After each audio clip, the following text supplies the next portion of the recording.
Are you a host?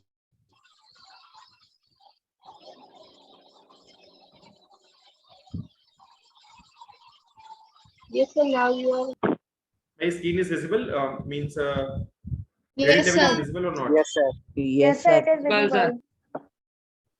visible. Yes, sir. It is visible. We will get the recording in 2 parts. Beta, first part is already I have told you. So is there any need to that recording also? Yeah, I will send that. No problem. So बेटा देखो यहाँ पे क्या है जो red part से आपको दिख रहा है ना, ये वाला पार्ट आता है। ये जो 80 है इसको जनरली डिस्कार्ड करते हैं, लेकिन कभी-कभी इसको भी कंसीडर करते हैं। जनरली 7 एलिमेंट्स ही होते हैं जो मेटालॉइड्स के अंदर आते हैं।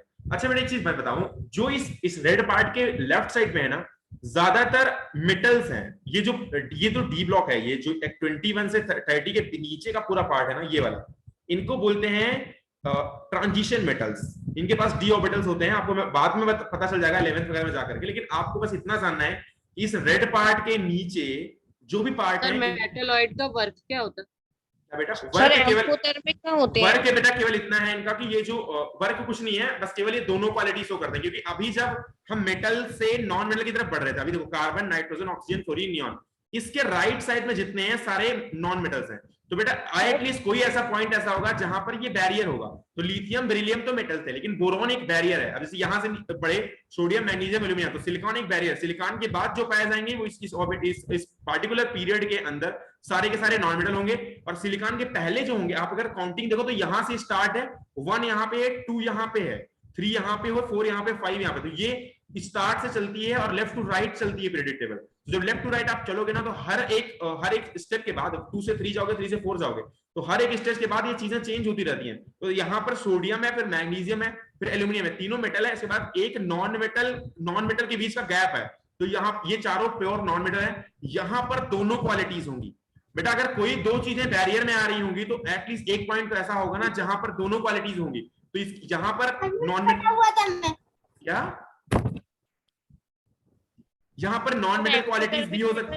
ओके बेटा प्लीज म्यूट। कहां रिप्रेजेंट होते हैं पीरियोडिक टेबल? बेटा I am just telling you metalloid, I will tell you after that ना। मैं आपको बताऊंगा एम्फोटेरिक मेटल क्या होता है, मैं डेफिनेशन लगा के बताऊंगा। Excuse me sir, hello. Yes yes sir क्या आप पिछली स्लाइड दिखा सकते हैं जिसमें आपने डेफिनेशन लिखी थी last? Just wait I just showing this ना, उसके बाद दिखा दूंगा। उसी स्लाइड पे रहना है हमें पूरी क्लास में। Please see that.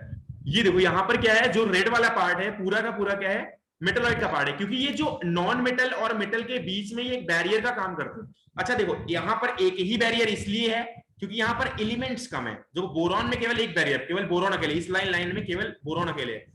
एल्यूमिनियम वाली लाइन में केवल सिलिकॉन अकेले है, लेकिन इस वाली लाइन में नंबर ऑफ मेटल्स हैं पीछे की तरफ। वेट यार,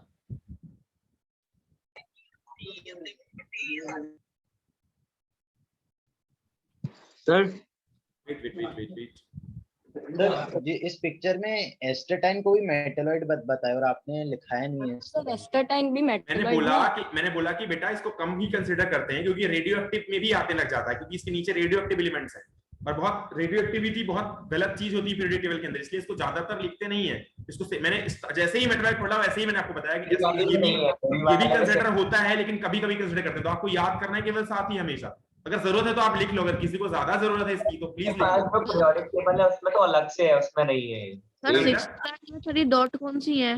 मेरे पास पीरियोडिक टेबल है उसमें ये 80 नहीं दिया गया है सर। 6th और 7th से थर्ड 80 को देना भी अब उचित है कभी कभी, क्योंकि इसको देते हैं इसलिए क्योंकि ये भी बैरियर शो करता है। क्योंकि 2 इसमें लेने, 2 इसमें लेने हैं, तो 2 इसमें भी लेना है। लेकिन ये इसमें ज्यादातर रेडियो एक्टिव की क्वालिटीज होती हैं। और ये जो नीचे वाली सीरीज तो नीचे क्यों नहीं है बेटा, that is whole radioactive. ये जो नीचे वाला 7th वाला आपको दिख रहा है ना, 7th वाला पूरा का पूरा रेडियो एक्टिव एलिमेंट्स है। पूरा रेडियो एक्टिव एलिमेंट्स के अंदर एलिमेंट क्या होता है बेटा, इसीलिए नहीं बता रहा हूं ना। रेडियो एक्टिव एलिमेंट्स होते हैं जो खुद ही गैसेस फॉर्मेट में कन्वर्ट हो जाते हैं।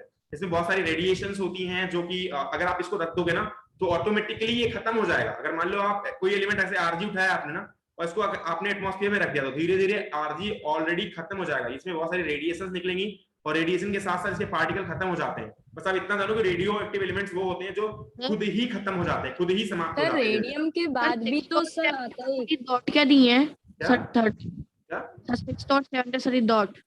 सर रेडियम के बाद तो एसी आता है ना सर Radium के 6th and बाद 7th लाइन में सर एसी सर सारे होते हैं बेटा। ये नीचे वाला जो एक्टिनाइट सीरीज है ना, एक्टिनाइट वाली सीरीज, एक्टिनाइट सीरीज भी ये वाली आप अगर इस वाले देखोगे ना, यहाँ पर ये निकले हुए हैं दोनों, जो ये सीजियम बैरियम और इसके बाद जो ये वाला एक स्टार लगा है ना, एक स्टार के बाद आप देखो तो 56 से 72 तक मिसिंग है, और वो 56 से 72 तक यहाँ पर लिखा गया। इसको यफ ब्लॉक बोलते हैं। इनमें थोड़ी क्वालिटीज अलग होती हैं, इसलिए इसको अलग से लिखा जाता है। इसको लैंथेनाइट सीरीज इसलिए बोलते हैं क्योंकि पहला वर्ड इसका जो है वो लैंथेनम है। ये वाला जो एलिमेंट है इसको लैंथेनम बोलते हैं, और ये वाला जो वर्ड है इसको एक्टिनम बोलते हैं, इसलिए इसको एक्टिनाइट सीरीज बोलते हैं। तो ये वाली जो नीचे वाली सीरीज है वो तो इसी लाइन के अंदर आएगी ना, 7 के अंदर ही। 7 के अंदर 86 सर ये एफ ब्लॉक होता है ना, ये लास्ट वाला एफ ब्लॉक होता है, बीच वाला 21 से 30 के बीच में इसके नीचे आते हैं, इसको डी ब्लॉक बोलते हैं, और ये जो पहला और दूसरा होता है इसको एस ब्लॉक बोलते हैं। और ये जो अलग आपका से क्यों लिखा है? क्या बेटा, सर ये मेटल में आते हैं नॉन मेटल में? कौन से वाले सर ये अलग से क्यों लिखा है? बेटा जो अलग से इसलिए लिखा है क्योंकि इसको अलग से करना था, क्योंकि इनमें इनर ट्रांजिशन मेटल की क्वालिटीज नहीं थी। ये जो डी ऑर्बिटल्स है ना, तो इनमें डी फिर क्या बेटा, एम्फोट्रिक मेटल्स कैसे होते हैं?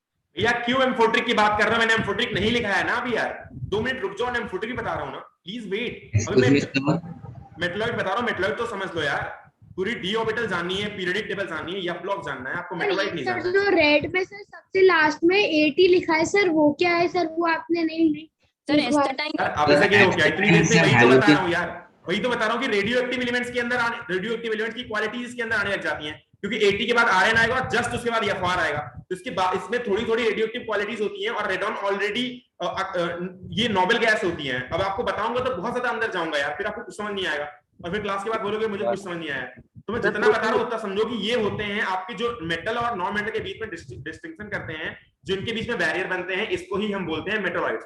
अब मैं अगर आपको ये लिखाऊंगा, फिर ये लिखाऊंगा, फिर रेडियो एक्टिव बताऊंगा, तो बेटा बहुत दिक्कत हो जाएगी, अगर आपको समझ में भी नहीं आएगा और आपके सिलेबस में भी नहीं है।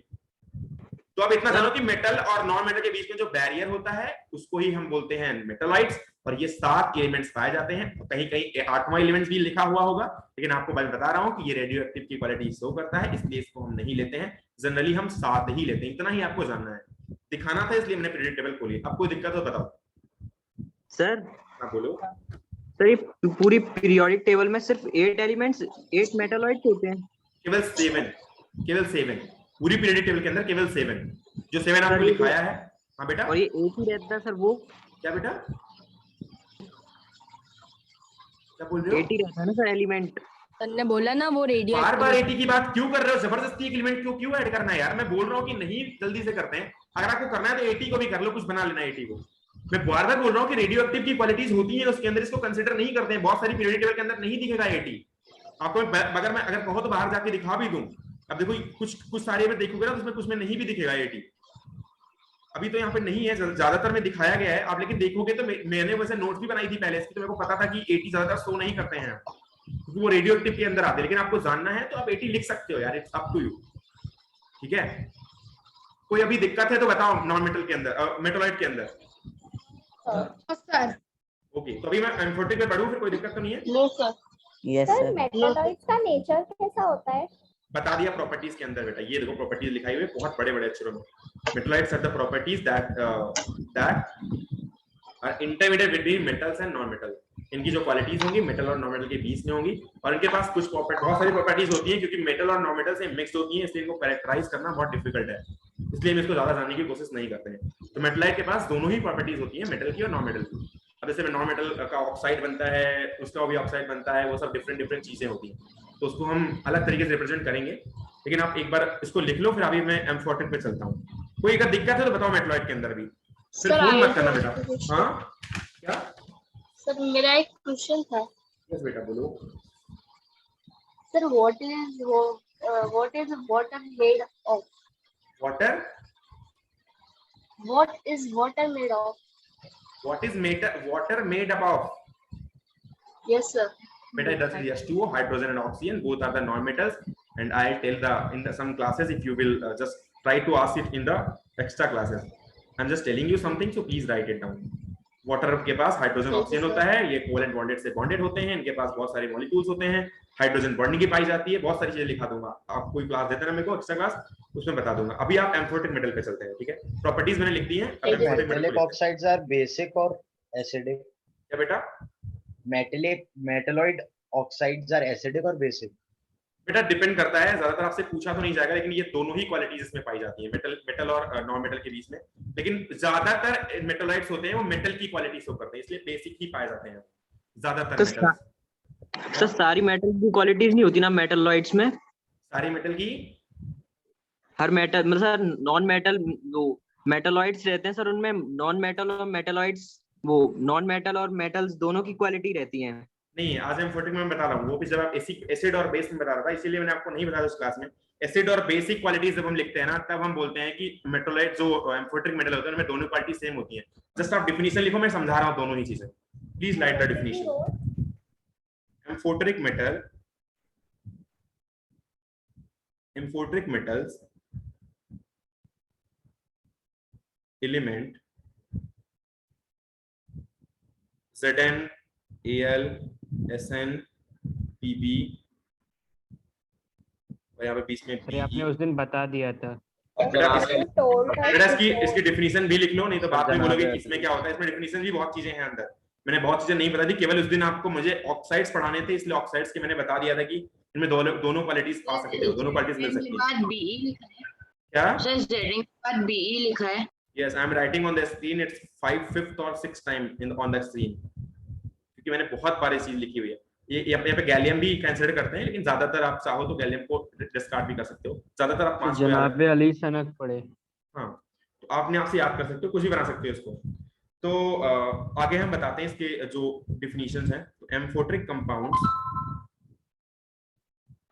प्लीज स्क्रॉल अप फॉर बेटा आई एम जस्ट राइटिंग, उसके बाद कर दूंगा मैं। 1 मिनट इसको लिख लो, फिर कर देता हूँ।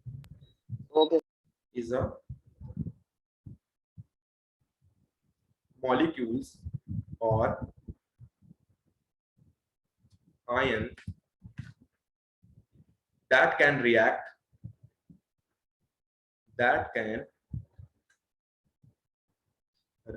with both react as sir आपने जी को काटा क्यों है? बेटा गैलियम भी लिख लेना, आप जरूर लिख लेना बेटा, गैलियम को भी कंसीडर जरूर करना। अगर अभी तक जनाबे अली सनक पढ़ लिखा था, आप जनाबे अली सनक पढ़ेगा लिख देना इसको, ठीक है?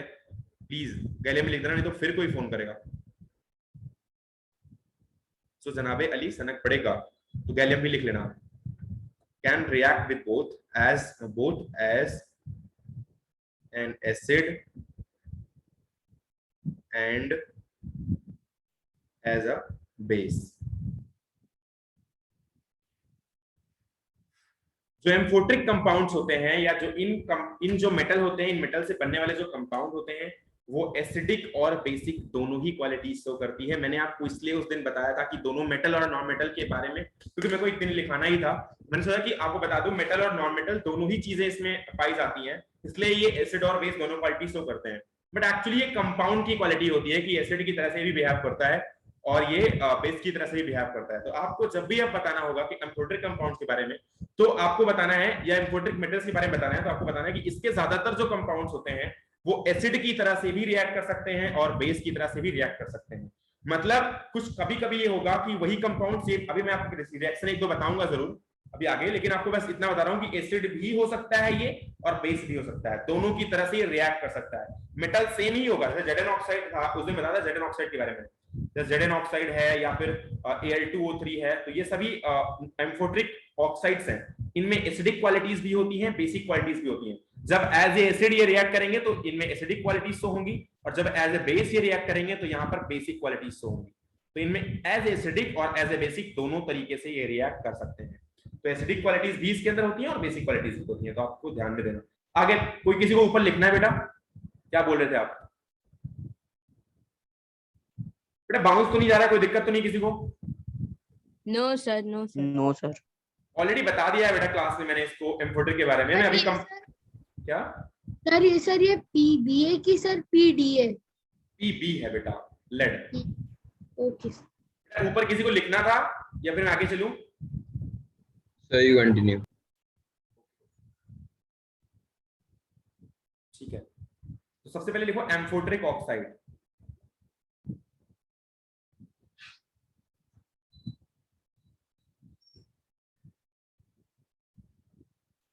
ऑलरेडी 8th क्लास में थी।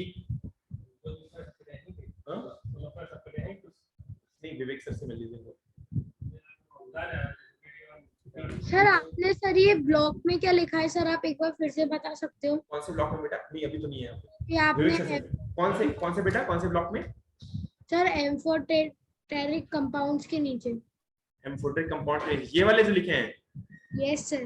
बेटा इसमें लिखा है ZNO, मैंने ऑक्साइड्स पिछली क्लास में बताया था, और एल्युमिनियम का ऑक्साइड भी पिछली क्लास में बताया था कि दोनों ही। अब ऑक्साइड्स क्या, ऑक्साइड के बारे में तुम्हें बताने भी चल रहा हूँ, यहाँ पे डेफिनेशन भी लिखाने हैं मेरे को, तो अगर आपको लिखना है तो नीचे भी देख सकते हो, और आपको पिछली क्लास में भी नोट्स पीछे देखने हैं तो देख लो। मैंने ZN ऑक्साइड और Al2O3 दोनों के बारे में बताया था। इनफैक्ट सारे ऑक्साइड्स के बारे में मैंने डिस्कस किया था जो इनसे बनने वाले हैं, कि वो एज ए एसिड और एज ए बेस दोनों तरीके से बनते हैं। और मैंने वहां पर रीजन ये बताया था कि दोनों मेटल और नॉन मेटल की तरह बिहेव करते हैं ताकि आपको याद रहे, लेकिन यहाँ पर एक्चुअल रीजन ये नहीं होता, इनके कंपाउंड में ऐसी क्वालिटीज होती हैं। आपको मैं एम्फोटेरिक ऑक्साइड में वो चीज लिखा भी दे रहा हूँ, प्लीज राइट डाउन। अगर किसी को पीछे का लिखना है तो नोट्स मिल जाएगी और वीडियो भी मिल जाएगी बेटा, तो please write down. There can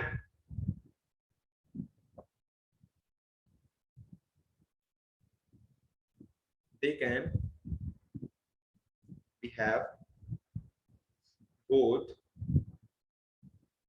as a acidic and basic oxide.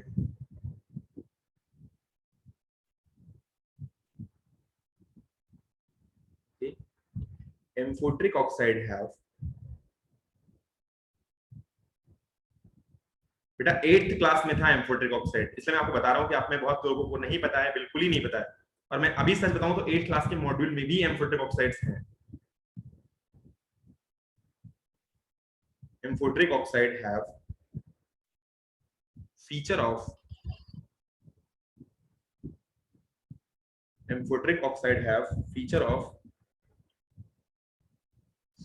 Acidic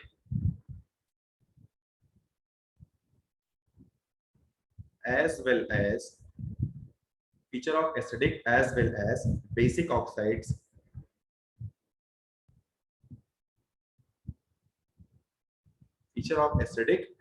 as basic oxides, so it can neutralize both acid and base. बेटा इतना तो पता होगा ना कि एसिड बेस को न्यूट्रलाइज करते हैं और बेस एसिड को न्यूट्रलाइज करते हैं, मतलब दोनों ही एक दूसरे को न्यूट्रलाइज करके सॉल्ट एंड वाटर बनाते हैं। आपने ये तो पढ़ाई होगा एटलीस्ट। यस बेटा यस सर। अगर मैं सिंपल टर्म में लिखूं तो एसिड और बेस जो होते हैं एक दूसरे के साथ जब रिएक्ट करते हैं, acid plus base, it's of 6-7 standard thing. Acid plus base react so make salt plus water। अगर मैं एक रिएक्शन लिखूं तो ये जनरल रिएक्शन आप लिख सकते हो, HCl प्लस बेस जो होता है आपका मान लो NaOH है, सोडियम हाइड्रोक्साइड, ये हाइड्रोक्लोरिक एसिड।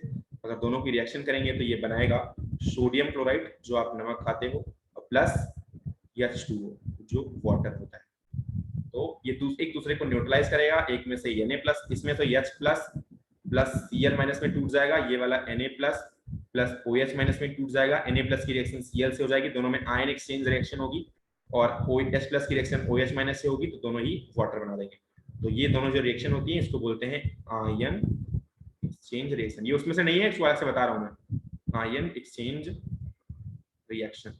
याद रखना बस, कभी एसिड बेस के बारे में बात आए, क्योंकि ये 7th क्लास में भी मैंने पढ़ाया हुआ है, तो मेरे को लग रहा है कि आपको आना चाहिए। तो एसिड प्लस बेस अगर रिएक्शन करेंगे तो ऑब्वियसली साल्ट प्लस वाटर बनाएंगे, और इनके बीच में आयन एक्सचेंज रिएक्शन होगी। हाइड्रोक्लोरिक एसिड अगर टूटेगा तो H प्लस और Cl माइनस में NaOH होगा, Na प्लस और OH माइनस में टूटेगा, और एक दूसरे के साथ आयन एक्सचेंज करेंगे। अगर आयन एक्सचेंज नहीं करते ये तो इनके टूटने का कोई मीनिंग नहीं था, और ना तो केमिस्ट्री का कोई यहाँ पर रोल होता। ये आयन एक्सचेंज करते हैं इसलिए टूटे हैं, और इसीलिए इनसे रिएक्शन हो रही है। तो अगर आप ये टूटेंगे तो कभी ये मत सोचना कि फिर से कंबाइंड होकर अलग बन जाएंगे। हाँ, कंबाइंड अगर होना होता तो फिर कोई कंपाउंड ही नहीं बनता। तो कंपाउंड बनना है तो ऑब्वियसली इनका आयन एक्सचेंज होगा ही होगा, कोई सा भी कंपाउंड होगा। अगर एक दूसरे के साथ अगर बॉन्ड बना रहे हैं और उनमें आयनाइजेशन भी हो रहा है तो डेफिनेटली आयन एक्सचेंज रिएक्शन वहां पर होगी। तो ये वाटर प्लस NaCl बनता है, दोनों ही न्यूट्रलाइज होते हैं। और ये जो water plus salt plus water होता है, ये होता है न्यूट्रल। क्योंकि NaCl में भी दोनों ही प्रॉपर्टीज होती हैं, एसिड और बेस की, दोनों से मिलकर के बना होता है। इसका प्लस चार्ज जो होता है और माइनस चार्ज दोनों ही अलग अलग तरीके से एसिड और बेस बना सकता है। जब इसको वाटर में घोलेंगे, मान लो NaCl को हम वाटर में घोल देंगे H2O में, तो ऑब्वियसली ये Na+ और OH- में टूट जाएगा और एक NaOH और एक HCl बना लेगा, जिसकी वजह से एक दूसरे को न्यूट्रलाइज कर जाएगा। और इसीलिए हम कहते हैं कि NaCl जो होता है वो न्यूट्रल होता है। तो NaCl न्यूट्रल होता है और वाटर ऑलरेडी न्यूट्रल होता है, तो यहाँ पर दोनों ही कंपाउंड न्यूट्रल फाइंड होंगे। तो इसीलिए हम कहते हैं कि जब एसिड और बेस की रिएक्शन होती है और एसिड बेस एक दूसरे से रिएक्ट करते हैं, तो जो कंपाउंड बनता है वो न्यूट्रल होता है, ठीक है, और न्यूट्रलाइजेशन होता है एसिड बेस में।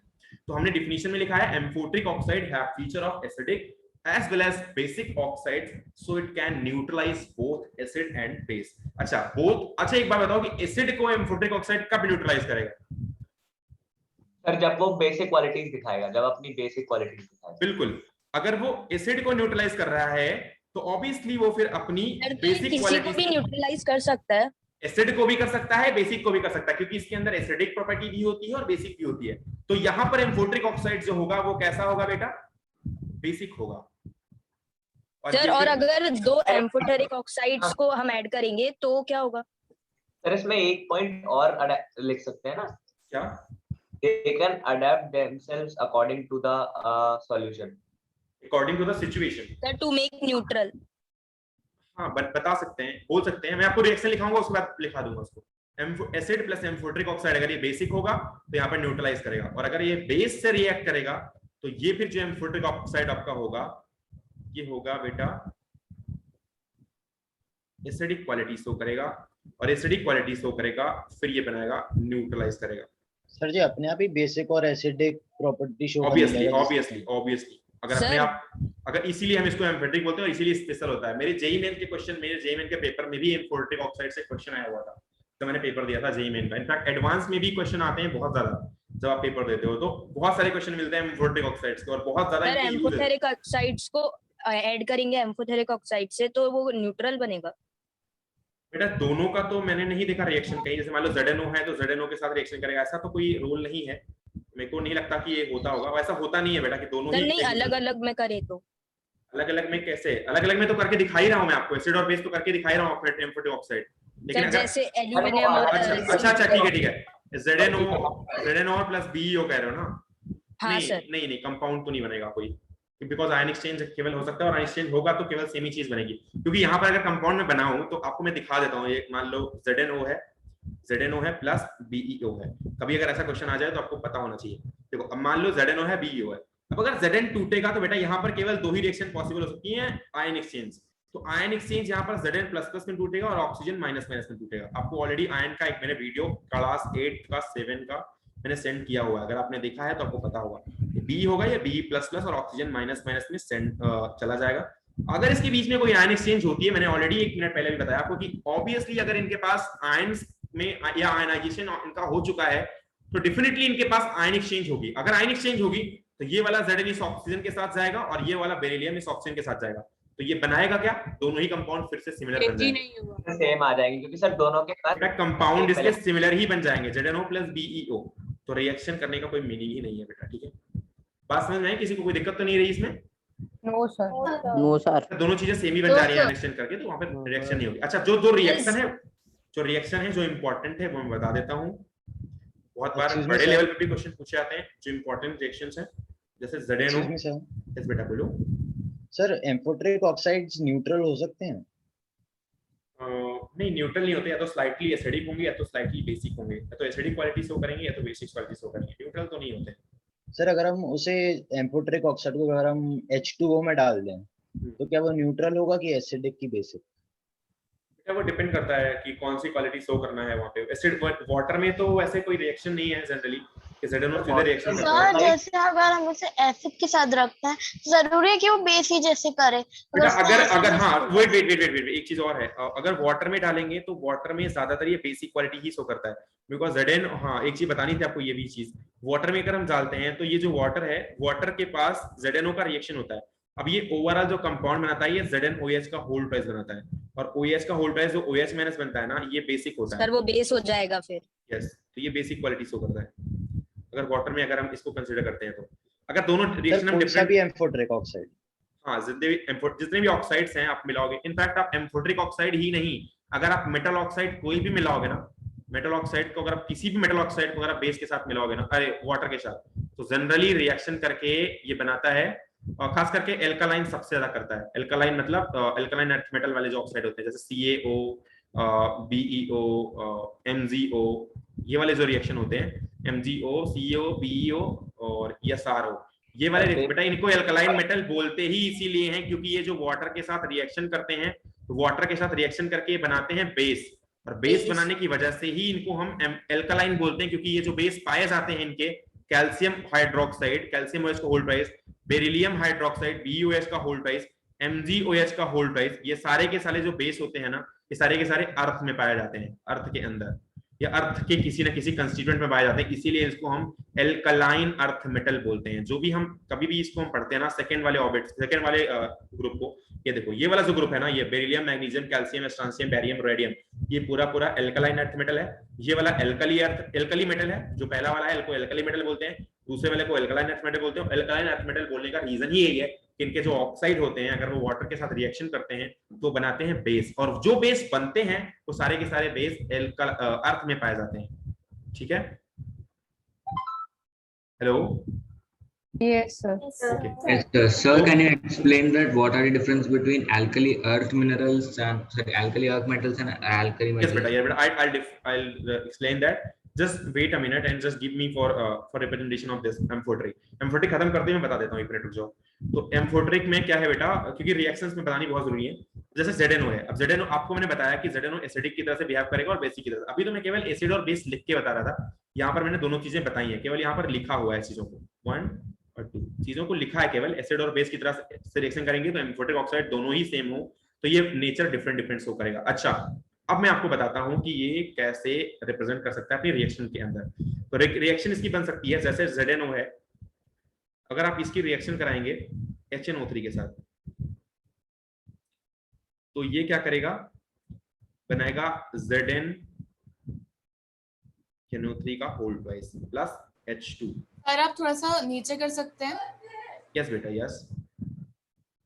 अच्छा, आपने कभी शिफ्टिंग ऑफ या हाइड्रोजन डिस्प्लेसमेंट रिएक्शन पढ़ी है क्या?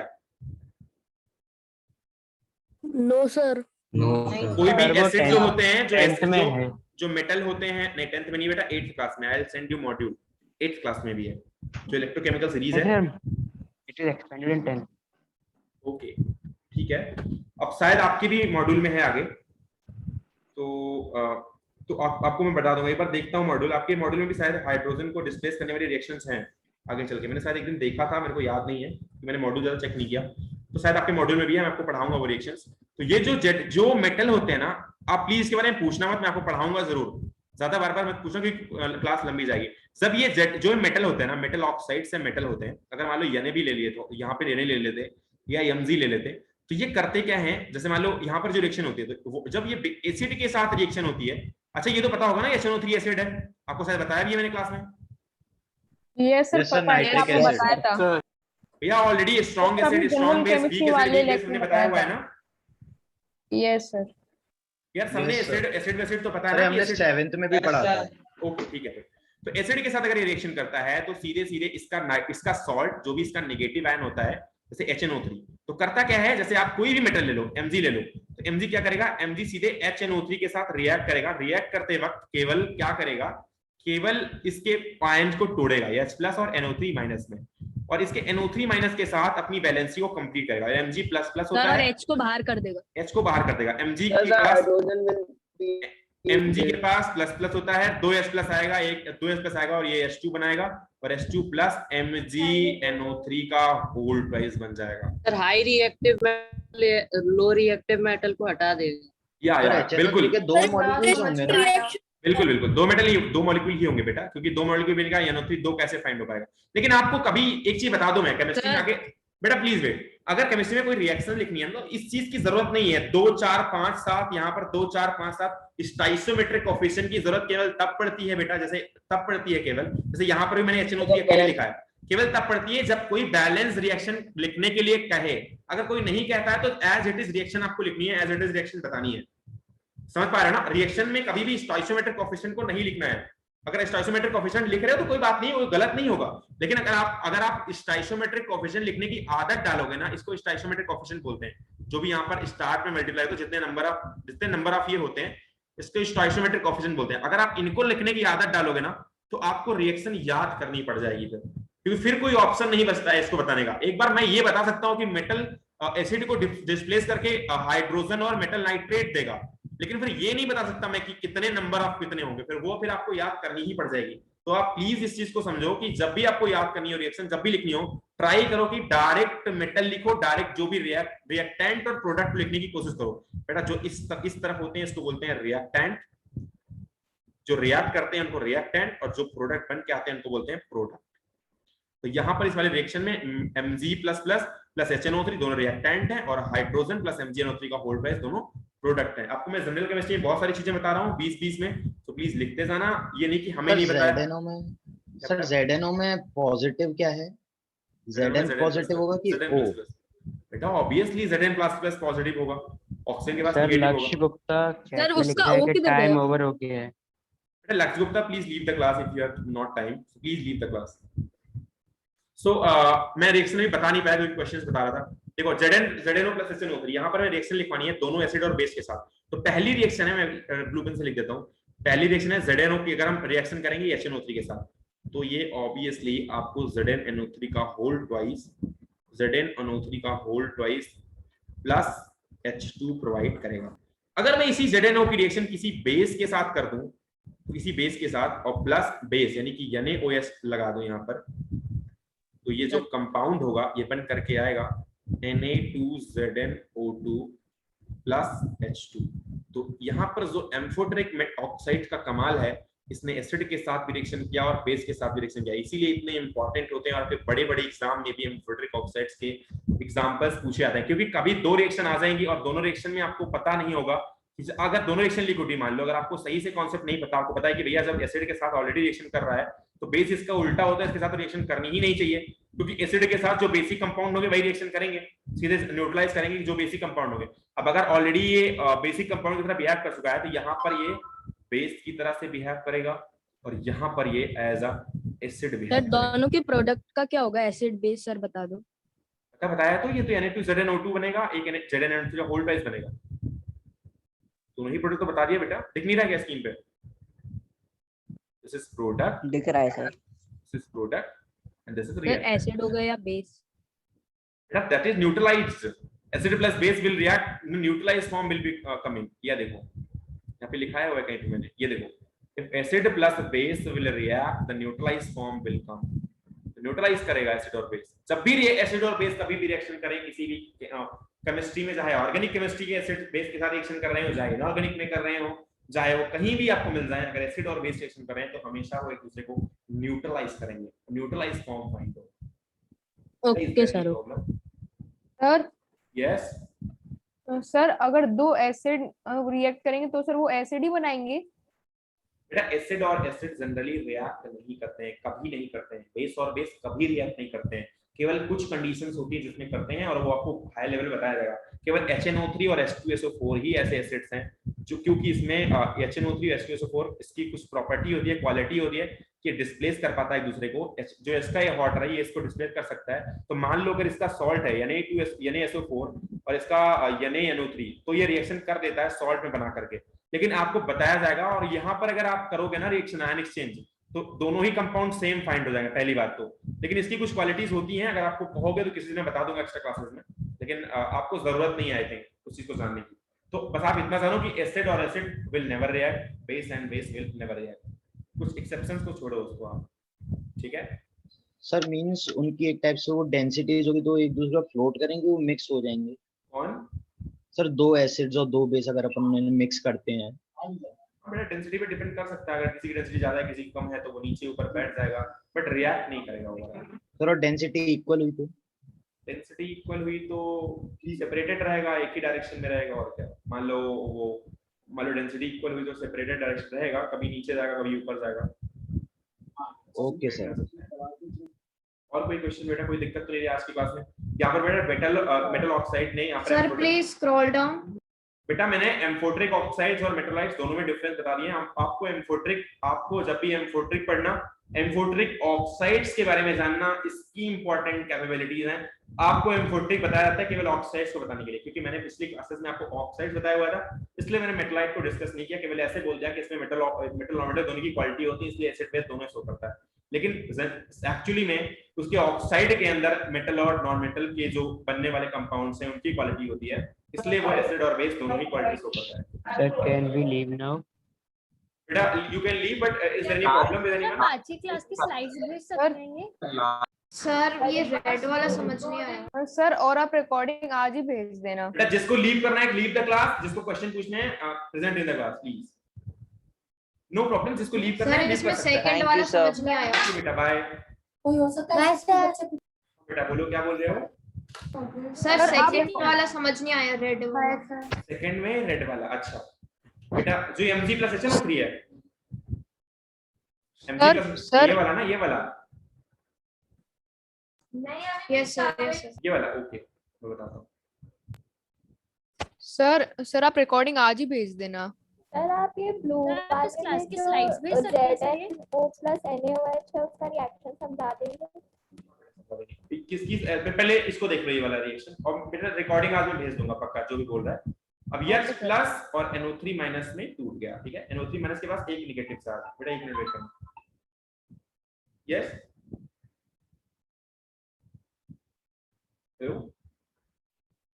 सर आवाज आ रही है आपकी आवाज आ रही है। No sir is talking to anybody on call.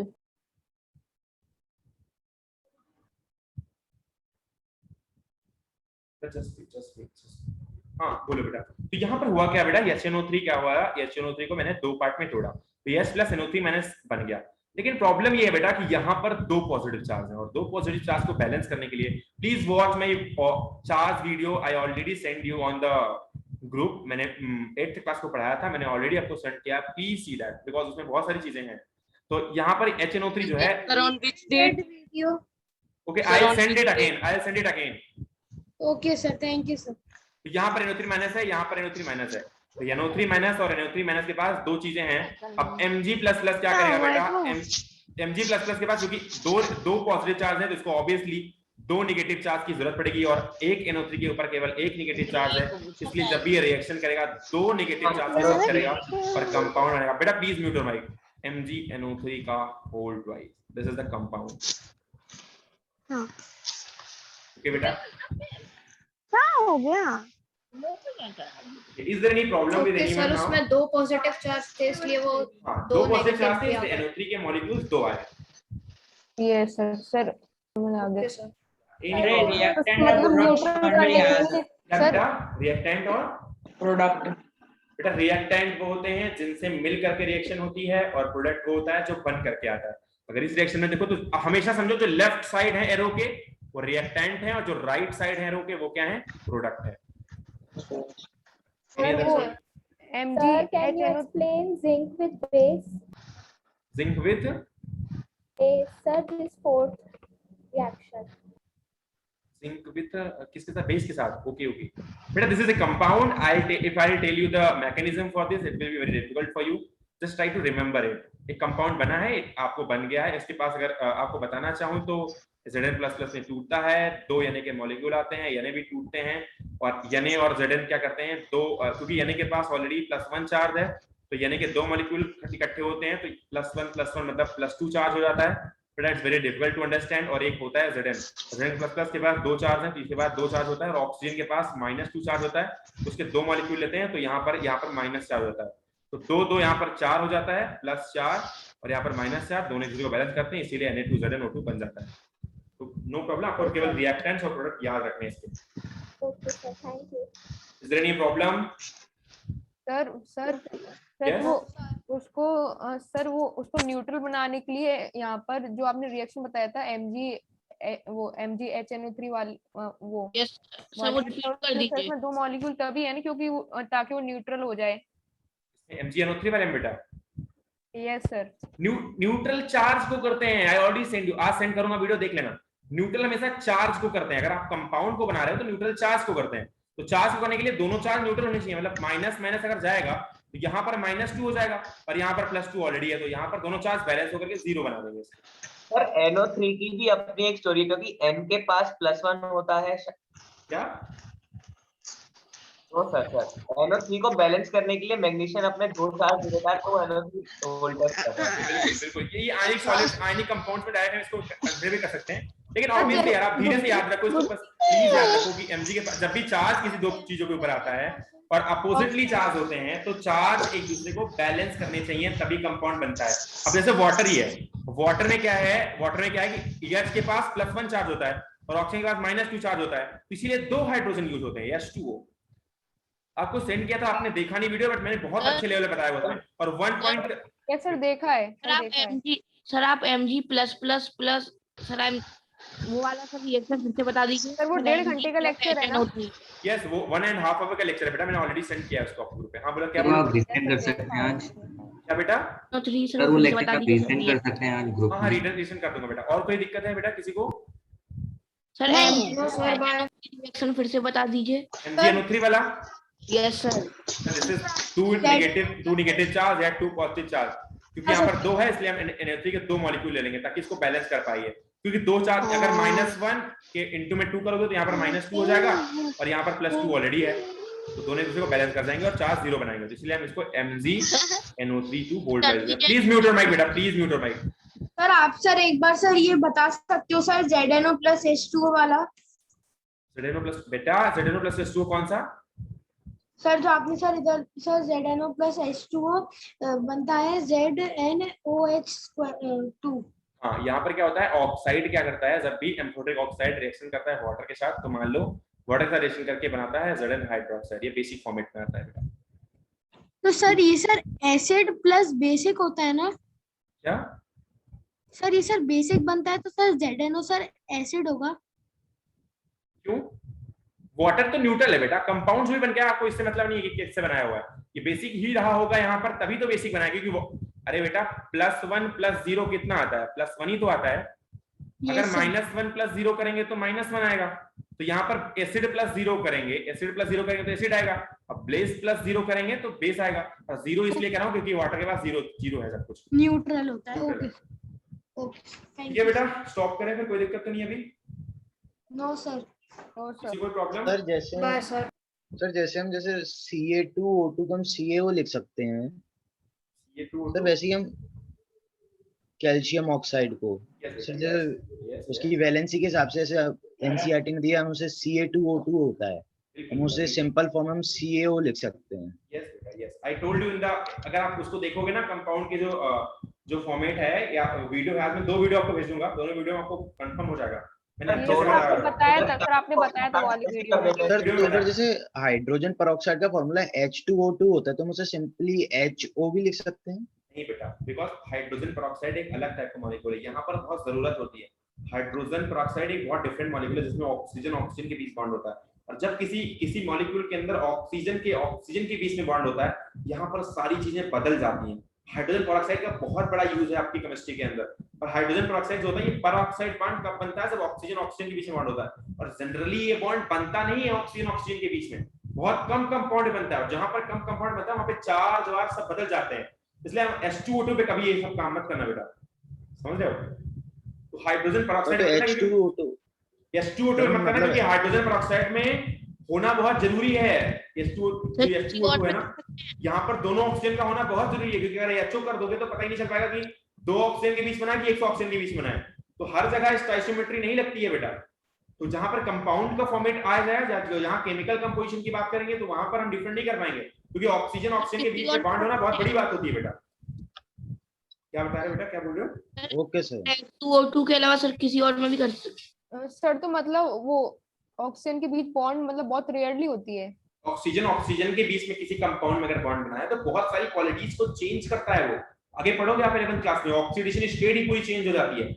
Exceptionally लिखाया जाता है कि पेरोक्साइड में ऑक्सीजन की ऑक्सीडेशन स्टेट का मतलब वैलेंसी से होता है या चार्ज से होता है, तो उसको एक्सेप्शनली लिखाया जाता है कि जब भी H2O2 आएगा या जब भी पेरोक्साइड आएगा तब ऑक्सीजन की ऑक्सीडेशन स्टेट में चेंजिंग आएगी, तो बेटा पर ऑक्साइड रेयरली बनता है, हर जगह पर ऑक्साइड नहीं बनता। बहुत अगर आप 100 कंपाउंड देखोगे तो 2-4 कंपाउंड में ऑक्सीजन और ऑक्सीजन के बीच में बॉन्ड बनेगा।